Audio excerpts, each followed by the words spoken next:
works that endure the test of fire. Kanibang mga trabaho o mga buhat ba nga makapasar puhon nganha inig sulayan diha sa kalayo. Ang atong pagpamalandong makita sa 1 Corinthians 3:9-15. O magabasa ko sa diri og sundalan ko ninyo sa hilom. Ang pulong sa Dios na gaingon, for we are God's fellow workers, you are God's field, and you are God's building. According to the grace of God which was given to me, as a wise master builder, I have laid a foundation, and another builds on it. But let each one take heed how he builds on it. For no other foundation can anyone lay than that which is laid, which is Jesus Christ. Now, if anyone builds on this foundation with gold, silver, precious stones, wood, hay, and straw, each one's work will become clear, for the day will declare it, because it will be revealed by fire. And the fire will test its one's work, of what sort it is. If anyone's work which he has built on it endures, he will receive a reward. Manayin sa Bible. Yet, if anyone's work is burned, he will suffer loss. But he himself will be saved, yet so as through fire. Ingon pa ni Pablo nga kung ang atong mga trabaho po, pagasulayan diha sa kalayo, o kung ang atong work is made up of wood, made up of hay, made up of straw, mga butang nga masunog, then ingon pa ni Pablo, maluwas gihapon ta, pero dili ta ka-receive og reward. Sa pikas nga bahin, kung ang ato ang work is made up of precious stone, made up of gold, silver, then maka-receive ta og reward.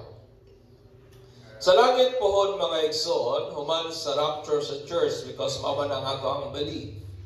Nagtuta sa rapture, nagtuta sa pagsakaw sa Ginoo. Nga ito mo siyang sugaton ba diha sa kahanginan in just a twinkling of an eye. O ang mga luwas will stand before the bema self of Christ. Puhon kita nga mga niluwas kung mahiapil kita diha sa sakgaw nga pagabuhaton mga igsoon ni Jesus. Magatubang kita diha sa ginatawag na to bema self of Christ or the judgment of reward. Kaya na ito ang judgment na tubangon ng tao. Una, kining bema self. Kini nga judgment, dili kini para sa paghukom sa mga kasalanan, but it is a judgment pag-determine sa reward sa tao. Amen.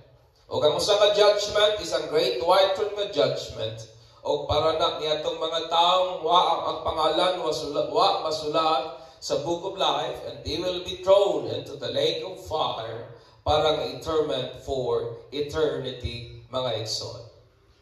So kaning bema set o kining judgment set of Christ para lamang kini o exclusive lamang kini para sa mga luwas.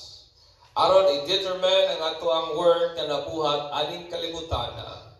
O kung ang ato ang work will pass the test of fire, kung kanang ato ang ginabuhat, kanang atong mga binuhatan, maka pasar anang kalayo, then diha nga bahin only those, and then ana nga gayon, we will be rewarded according to what our work deserves. Amen. Pagkagantihan dayon ka sa Ginoo, sumala sa unsay gina-deserve, sumala sa kung unsay imuhang binuhatan, my friend. I want you to understand me that not all works will be recompensed. Dili tanang buhat may ganti puhon. Dili tanang mga paghago, dili tanang mga pagpaningkamot for the glory of God, pagagantihan puhon ni Jesus. Tungod kay katulamang work that will pass the test of fire, mao lamang yung iyahang gantihan mga igsoon. Amen ba? O kining reward nga itong ma-receive puhon gikan kang Christ, mao po niyang mahimo na itong offering. Mo'y mahimo na itong halad, nga na siyang tilan, as we worship Him in His glory, mga igsoon. So sa ato ang pagtuon aning 1 Corinthians 3, 1 to 10, may mga butang 1 to 15 rather. May mga butang atong nakita nga maghatag ba natong assurance ba? Aron nga kining atong mga paghago, kining atong mga pagpanginlabot, kining atong mga pagsimba, kining atong mga pagpagamit para sa Ginoo will endure the test of fire. Amen.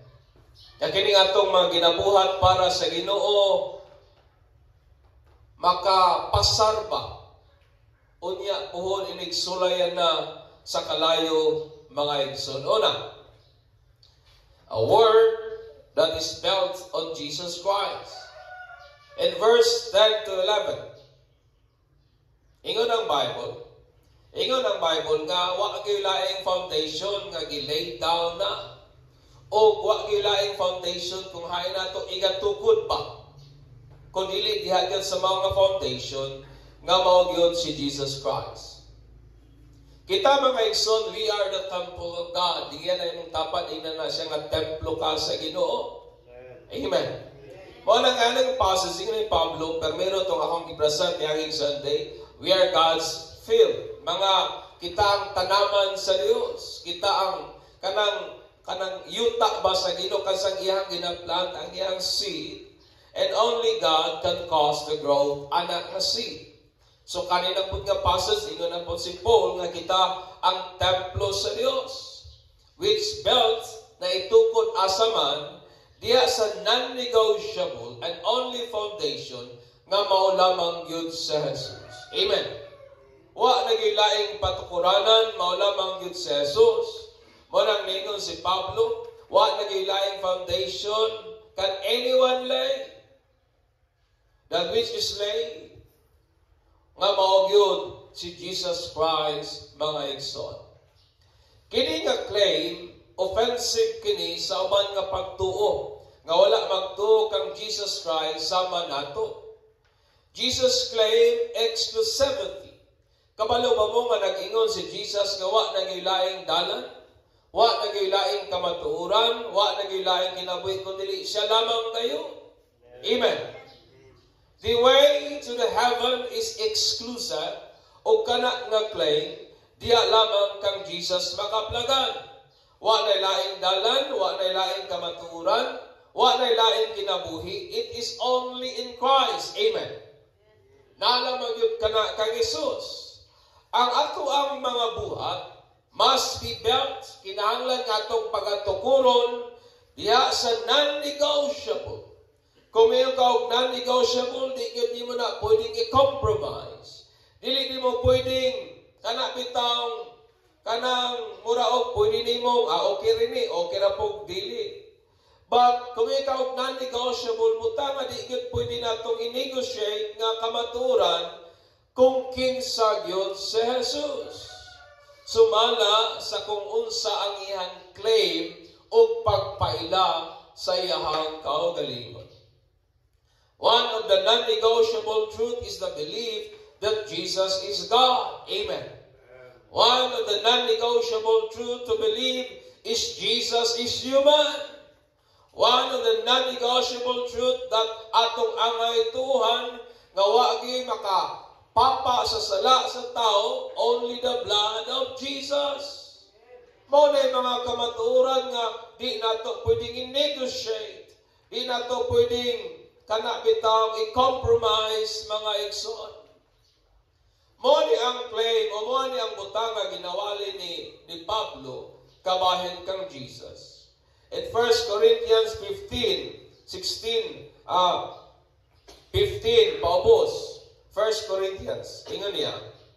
15, now, brother and sisters, I want 15 mga igsoon. Now, brother and sister, I want to remind you of the gospel I preached to you, which you received and on which you have taken your stand.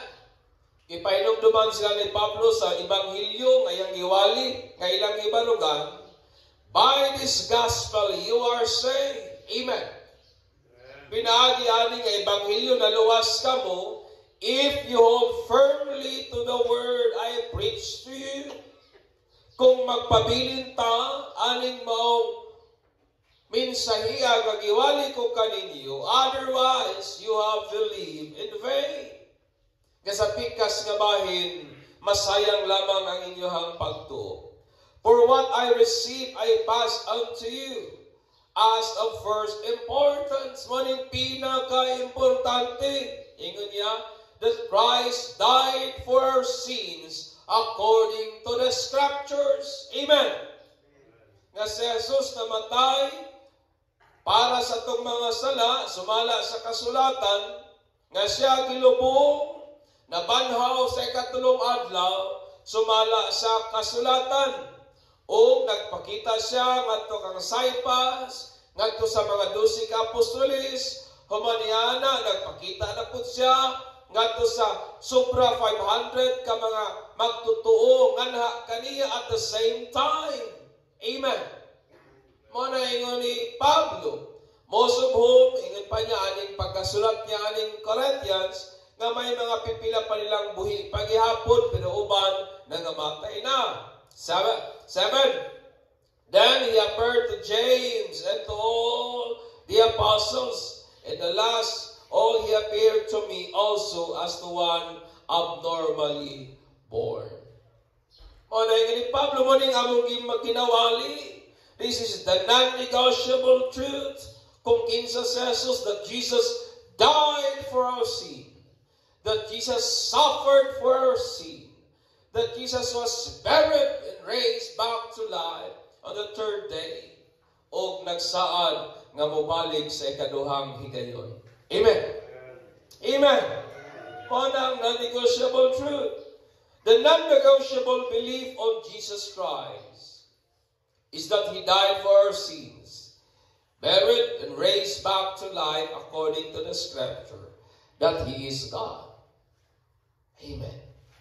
Nga si Jesus Diyos, who became flesh and dwelt among us.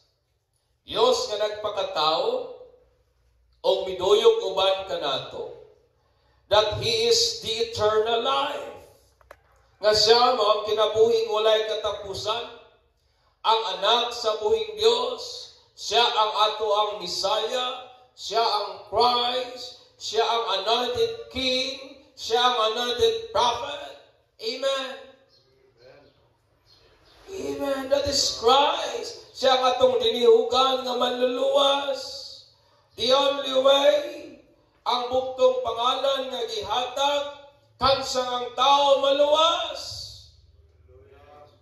Napabaday laing pangalan nga gihatag, ilalom sa langit, aron nga ang tao makakaplag kaluwasan, wala na. Because the only name that was given, aron nga ang tao makakaplag kaluwasan, mao lamang ang pangalan ni Jesus. Ang atong mabutayng hari, mga igsoon, and only the words built on this essential truth about the biblical Jesus Christ will have hope to be accordingly recompensed, mga igsoon.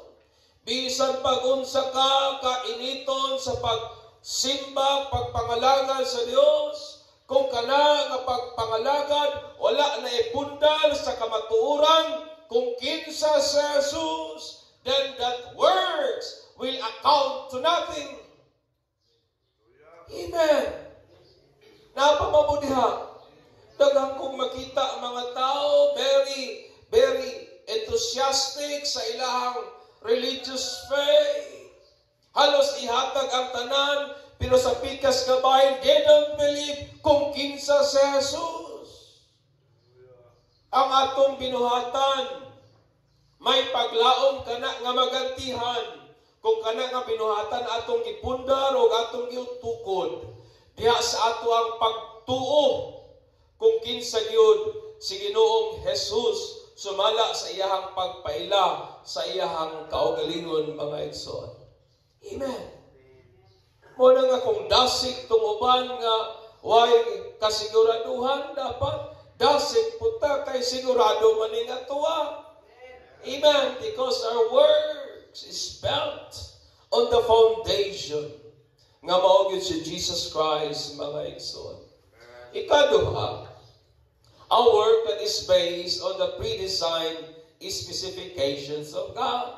In verse 10 and 12. Kanang buhat ba nga nakabase ba sa disenyo nga gihatag ng daan sa Ginoo ba?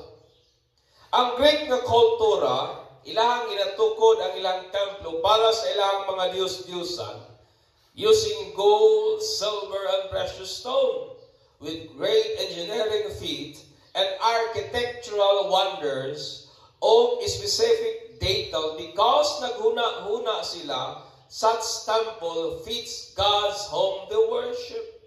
Mo na nga very elaborate, very intricate, very detailed ang pagkabuhat silang mga templo.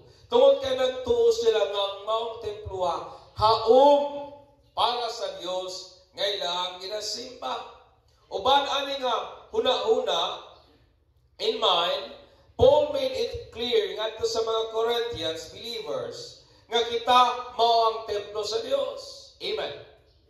That we are the temple of God. Kung hain ang Espiritu sa Dios nagpuyo. Amen. Mo na ikaw, mo na kita. We are the temple of God. Ang word po nga belt means imong igatukod diha. So di ka maghimog laing foundation. Imo lamang itukod sa usaman ang foundation nga na-lay down, mga igsoon. Following the plan with pre-designed specification.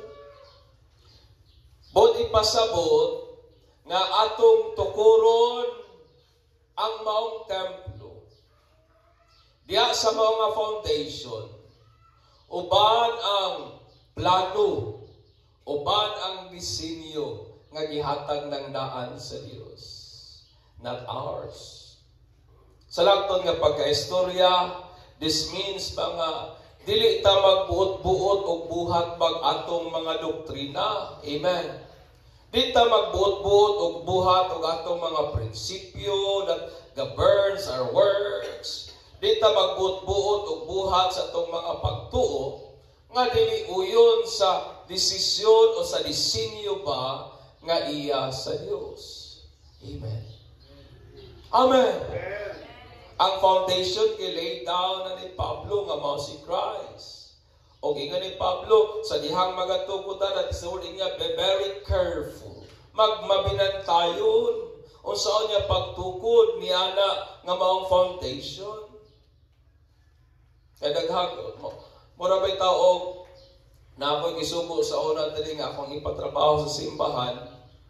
Ang nakapan lang kay magbuot. May kogmo ni ang disenyo. Magtuman sa iyang kaugalingong disenyo. Di ba na yung mga tao ngayong anak? Kung Kristohanon ta, mga igsoon, kung gusto ta nga atong works, will be recompensed pohon o i-award o i-reward sa Ginoo pohon, dapat atong tukuron, magbuhat tag mga butang, sumala sa disenyo, plano, nga iya sa Ginoo. Amen. Kani nagpasabot that the only works which is after the pre-designed specification of God will pass and endure the test of fire.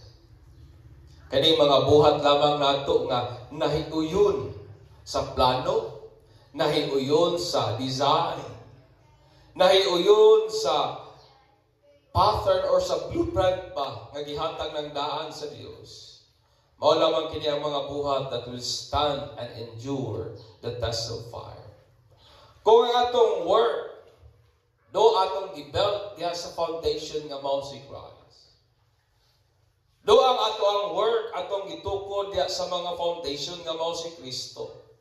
Kung dili na matag careful sa pag-follow sa design, then that work only equates to wood, hay, and straw, and will not endure the test of fire. Amen. Kung ang atong trabaho, nagtuta kang Jesus nga Dios, nagtuta sa blood ni Jesus, nagtuta nga mabalik siya sa dili madugay, pero sa dihang atong gitukod, nagtrabaho ta niyana nga maong foundation, pero wa po ta misunod pa sa mga disenyo nga iyahang buot para nato, then that works, my friend, only equates to hay and straw. Nga puhon dili gyud la kaunon lamang sa kalayo, and will not endure the test of fire. Kung sa ina na imong tapad, ayaw pagbuot-buot. Sundag yun ang disenyo sa Ginoo. Amen. Amen. Follow the design of God. O wag ilaing assurance nga kining atong pagpangabudlay na isubay sa design nga sa Ginoo, isa diha atong basahon, tun-an ang iyahang pulong. Amen. Ikatulo, a work that equates superior quality. And verse 12 to 15. Kaning buhat nga gipakisama ba sa kanang maayo nga kalidad. Ang wood po, hay and straw, dili na bad works. Di ba mo may ato kasagarang understanding? Nga, mo nang ingon ni Pablo in Corinthians nga soon, matubang ta sa benefit of Christ, all our works, good and bad. Di ba? Maayo og daotan. Pero ang wood po, ang hay, ang straw, dili na, wa na maghisgot sa mga bad works, nor sa mga butang dili maayo. Ang Greek niya na, kay usaman ka na ka-building materials, o sa mga Grigo, gitawag na nilang palace. Ngang iyang kahulugan, low grade, substandard, or inferior quality. Nakuha ninyo? Kanang gigamit ni Pablo nga bad sa Corinthians referring sa works, dili na bad as a moral nga evil, but bad in the sense nga low standard. So makuha naman siguro nato ang idea ron ba kay sa atong panahon karon ay mga building ang gigamit substandard. So dali lang ni collapse. Na mga tulay gihimo low standard, pag aging linog ni collapse. Pero na mga building nga gigamit mga superior quality, mo na nga maski hangtod karon na paghihapon mga igsoon. Gold, silver, and precious stones sa pikas nga bahin, usa kini ka materials of high grade, standard, and of superior quality. Amen. Kani nagpasabot that not all works, dili tanang buhat, are of the same qualities. Dili tanang buhat parehang kalidad, because ang atoang works kanang gold, kanang wood, that represent our works. Nag-represent kana sa atoang trabaho. O dili tanang trabaho pareha og kalidad. Some are superior, in others are inferior. And the only superior quality of works will stand the test of fire. Kanto lamang mga buhat nga may superior quality ang maka-endure sa test of fire. Kung atong lantawon ang ancient Greek temple, uban nila hangtod karon nagabaro gihapon. Amen. Diba? Kung lantawon nimo sa internet, i-google nimo, may mga building pa diha sa ancient gods nila kang Athena, napakang Zeus, hangtod karon nagatindog gihapon. Uban ang intricate, sophisticated nga design. Kini nga temple nakasurvive sa test of time because they are constructed out of a very hard rock. Nganong nakabarog ka na nga templo hangtod karon tungod kay ang gigamit nila nga mga materialis, mga lik-on, mga bato nga kana bitang mga gahi kay igsoon. Pero sa una, ang unang mga Griego nga temple are built from wood, clay, and bricks, o wala nakalahutay sa dagan sa panahon. Nakuha ninyo nga idea? Wala nakalahutay sa dagan sa panahon. Ang wood, hay, and straw, usa lamang ka na ka-ordinary, common, o plenty nga materials sa pag-build sa temple. But it will not guarantee that it will stand for a very long time. Kanang imong balay, bisag unsa na kagwapo kung gama lang na sa kahoy, di gid siguro na moabot og 200 ka tuig na. Kay anak kaunon man gyud nag-anay. Kung ang imong balay bisan pag-unsa na kagwapo, kung ginama lang na sa kawayan, mga materials ka masuno, nagtukod gyud na mo last o pila ka gatos ka tuig mga igsoon. Sa pikas naman nga bahin, ang gold, silver o precious stones, kinahanglan nimong minahon, haguan nimo ba? Kaya dili man nimo makuha ang gold, kaya mo lang pamuniton sa dalan, no? Imo nang imina, maghago ka, i-process pagid na nimo. Kinahanglan og strenuous nga effort, kinahanglan nga haguan gyud nimo nga palinton gyud kag maayo. Pero sa dihang ma-process at magamit na nimo as building materials, then kana mga igsoon will last forever. Quality over quantity is what matters to God. But unsa man nato pag-determine nga ang atong work has superior quality? Unsa man nato pag-ila o pag-identify nga kini ato ang ginabuhat ba para sa Ginoo may superior nga quality? Tungod kay para sa example nilang Dan, nilang kaning diri sa praise and worship team, pareha raman sila tanan nagatukar. But unsa man nila pag-identify nga ang tinukaran sa usa may superior quality kaysa tinukaran sa usa. Dili na nato ma-determine sa kagwapo sa tukar. Dili nato na ma-determine sa kanindot sa paggitik sa instrument. No, it's not. But unsa man din pamagihan nga ma-determine nato nga kining ato ang work may superior quality. Si Pablo ningon in 1 Corinthians 13, if I speak human or angelic tongues, but do not have love, I am a noisy gong or a clanging cymbals. If I have the gift of prophecy and understand all mysteries and all knowledge, and if I have faith so that I can move mountains, but I do not have love, I am nothing. Amen. Unsay ni Pablo, I am nothing, and if I give away all my possession, and if I give over my body in order to boast, but do not have love, I am nothing. I gain nothing. Ingon pa ni Pablo, bisan pag-unsay atong buhaton, bisan pag-ipasunog nimo imong lawas, bisan pag-ihatag nimo imong mga kabtangan sa mga kabus, bisan pag magbuhat ka sa pinakamaayong butang, pwede nimong mabuhat. Pero kung walay gugma, then Paul said, we gain nothing. Amen. Amen. Muna nga ni Pablo, we gain nothing. Kasi po ang trabaho lamang done in love. Kining works nga itong ginabuhat niya sa gugma, mo lamang yo'y may superior quality o wala kani mag-condone sa mediocrity.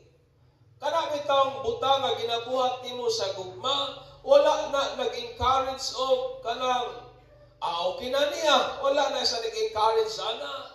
Wala na siya nag-encourage of being mediocre, but it encourages excellence. Amen. Napaba mo diha. Ingon pagali ni Pablo that without love we gain nothing. For what gives superior quality to works is if it is done in love.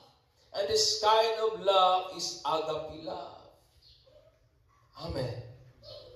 Kani nga klase nga gugma nga gingon ni Pablo, mo kining agape nga love, mo kini ang gugma nga dili base sa emotion or sa attraction, but on decision. Napapa mo diha. It is a kind of love nga iya sa Dios. Dili tinukmod kay giganahan ta o wa ta giganahan, but it's a kind of love nga tinukmod sa atuang desisyon, mga igsoon. When we stand before the judgment seat of Christ, only the works done in love will endure the test of fire. Kabantay ba mo, ingon ang Bible that God loves a cheerful giver. Kabalo ba mo, ingon ang Bible na kung may mga butang ang buhaton ta, it must be done in love. Amen. Mo na nga, sa mga batanon, kung manghugas o plato, do it in love. Amen. Kung naamay buhaton nato, we must do it in love. Mga igsoon. Because love, wala na nag-condone sa being mediocre. Ang love po, it encourages excellence. Remember that puhon, only the works done in love endure the test of fire. Ikaw pa, I'll work with for the glory of God, nga motives in verse 12 to 15. Ang gold, silver, and precious stone, mga butang kanang naitago deep sa earth o nagit ilalom sa yuta pa. Sama sa atong mga motibo nga hidden deep sa atong mga kalag o mga pagpati. Though nakatago siya deep, it drives our action, choices, perspective, aning kinabuhi. Amen ba? Kabantay ba mo? O sa ginabuhat sa motives, it drives us. O sa ginabuhat sa itong mga motibo, it drives our action. It drives our choices. It drives our perspective. Si Pablo ningon, in 1 Corinthians 10:31, whether we eat or drink, do it all for the glory of God. Amen. Bisag unsa na mo na itong pagabuhaton, common nga ginabuhat na to everyday, mukhaon og mainom. Patingon niya, maski kanang butang nga buhata for the glory of God. Dapat kini mo ato ang motibo sa tanan natong mga ginabuhat. For the glory of God means what evokes good opinion. Pag moingon po ka og himaya, butang ka na nga kana bitang kanang nagahatag ka og maayong opinion o maayong ika-istorya pa. That is inherent and intrinsic worth sa kung kinsa man ang ginapahinunguran nimo anang maayong istorya nga imong gibuy-an mga igsoon. In short, we give glory to God kung ang tanan natong mga ginabuhat evokes who God is. We give glory to God nga kung kining tanan natong mga ginabuhat kana bitawng it gives good opinion kung kinsa gyud ang Ginoo. That is in our action, mga practices, mga habits, mga dili nato nga routine, mga conversation nato with others. It speak good things about God. Amen.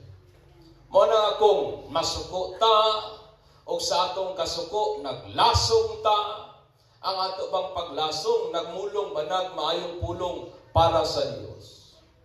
Kung sa atong mga kalisod nagmahay-mahay ta sa uban nga mga tao, kana bang atong mga pagmahay-mahay, it speaks glory about who God is. Mo na ni Pablo nga dapat sa tanan natong mga pagabuhaton, it speak good things, it speaks a good opinion sa kung kinsa gyud ang Dios nga atong gialagaran mga igsoon. Amen. Amen. Motives is a great driving force in life. Dili tanang motibo ang tinguha for the glory of God. Dili tanang motibo ang iyang aim i-please ang Ginoo. Only the work done for the glory of God will endure the test of fire and will be rewarded. Amen. Amen. O na nga dapat ang driving force nato for the glory of God. Manghugas tag plato for the glory of God. Manglabata for the glory of God. Amen. Magluto ta dapat for the glory of God. Kaya ako nagtuko kung magluto ka nga para lang siguro sa imong mga anak ay di kumutuo nga ninyo ka dalog sapot. Dapat it must be driven by for the glory of God. Mamatata adlaw-adlaw, mamaligya man ta, manilhig man ta, it must be for the glory of God. Amen. Amen. Kaya ang tanang butang ato lamang ginabuhat nga ang motibo nato mapasidunggan ng Ginoo, mao lamang gyud gantihan puhon sa Dios, because that is the work that will endure the test of fire. Amen. For by grace we have been saved through faith, and that not of our works, and that not of yourselves. It is the gift of God, not of works, lest anyone should boast. For we are His workmanship, created in Christ Jesus for good works, which God prepared beforehand that we should walk in them. Ephesians 2:8-10. We are not saved by good works, but we are saved for good works. Amen. Ingna na mong dapat o amang kanaluwa sa mayong binuhatan. Ingna ba? Ingna ba? O amang kanaluwa sa mayong binuhatan, pero giluwas ka para sa maayong binuhatan. Amen. Nagiandam ng daan sa Diyos beforehand. Not all works will be recompensed. Dili tanang buhat gantihan o may reward. Only the works that will be endure the test of fire at the bema seat of Christ. Kato lamang atong works nga makalahutay ba sa kalayo, mola may gantihan sa Dios. O ang work that will endure the test of fire, kining work atong gitukod diha gyud kang Kristo kung kinsa siya. Kining buhat nga atong gipauyon sa plano, sa disenyo nga iya na sa Dios. Kining mga buhat that equate superior quality.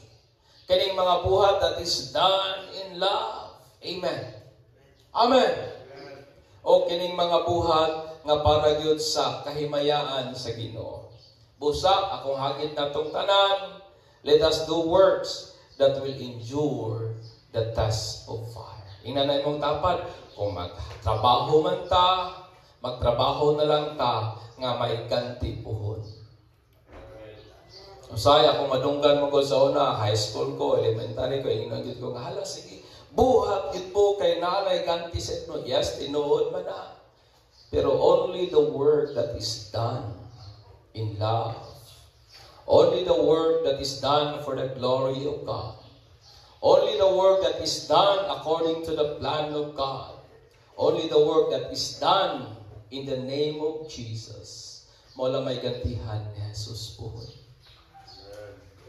O kanang ganti nga atong ma-receive, remember nga mo na ato ang i-offer at the feet of Jesus. Sabtang ato siyang dayigon, simpahon, halagaran, sa walay katapusan, sa walay kahangturan. Amen. Mo na nga banatag trabaho for the glory of God. Ako nagtuko kanang imuhang panglaba, kung imo nang buhaton for the glory of God. It is recorded in the book of works. Kung kana will stand the test of fire, may reward yun ka na. Pero kung nanglaba ta, out of anger, nanglaba siguro ta, out of kanang tawhanon nga mga pagbati pa nga na, wala, nalayo na si Jesus. I doubt kung naanay reward puhod sa langit. Manidog ta, o gatong pasalamatan ng Ginoo Igsoon.